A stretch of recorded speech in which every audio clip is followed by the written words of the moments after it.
I'm going to talk to you today about ROCD, Relationship Obsessive Compulsive Disorder, and I'm going to start by saying straight away, the chances are your relationship is fine.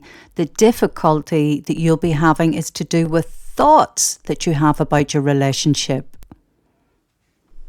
I'm going to start with the very basics, and you probably know some of this stuff already, but it's important for me to cover it.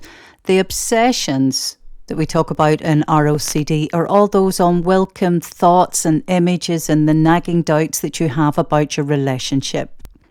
And the compulsions are the things that you do to help you cope with those uncomfortable thoughts in your head. They're not always thoughts though. You might have compulsions just when something doesn't feel quite right, and I'll be covering that later on.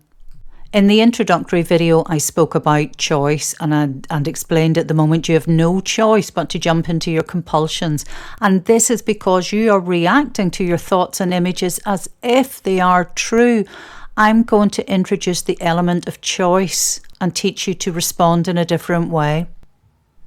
The obsessions are those thoughts, images, the urges that you get, and those nagging doubts, and I'm going to explain each of those now. Now, the thoughts can be anything from thinking, do I love him or her? Do they love me? Are they cheating on me? How do I know this is the one? Is this the right relationship? This relationship is not like everyone else's relationship. Now, I won't go through all of the thoughts here, but I think you get the idea. I should point out to you right away that generally because people are having these thoughts, you feel they must mean something about your relationship. They must say that something's wrong with it, and this is where everyone gets into difficulty, but I'll be picking this up and explaining it better throughout the course. Now, it's not always thoughts in ROCD. You might get images as well, and this could be seeing yourself in another relationship or seeing your partner cheating on you. Again, there's many, many more images that you can have, but it's just to let you know there's images in addition to thought processes for some people.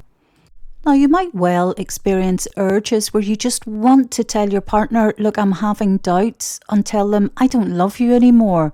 You might even want to split up your entire relationship with your partner based on these thoughts and feelings, or you might want to be with someone else to see if you're any happier. And I'm pretty sure you won't need me to tell you about the nagging doubts. There's many doubts, but the one I hear most often is people say to me, Elaine, how do I know this is ROCD? What if I'm just not in love with the person anymore? This is the whole point of this course. You're going to find out. Everything that I've been telling you about so far fall under the umbrella of obsessions. That's your thoughts, your images, your urges. It's all the worries and nagging doubts about your relationship, and they wreak havoc with your mind and your relationship. Now, for many of you, you could well be doing things that help you cope with all of this, just to give you some sense of reassurance about your relationship. You might be checking up on your partner. Maybe you're stalking them on Facebook. Maybe you read their messages when they leave their phone around. I find it useful to think of compulsions as falling into two categories: those that people can see you doing and those that go on inside your head. Compulsions that other people could see, for example, are checking up your partner on their social media accounts. Now, I'm not talking a quick glance at Facebook. I'm talking you keep going into it. You're analysing their photos. You're looking for friend requests. You're looking for their exes. Or maybe you check their phone, want to read their messages or listen in when they're making a phone call. Compulsions that other people cannot see happening are the constant analysis that you do of your relationship inside your head. Or it can be when you're comparing your relationship to other people's relationship to try and figure out, should I be with this person? And there can be many more compulsions, more than I've listed here.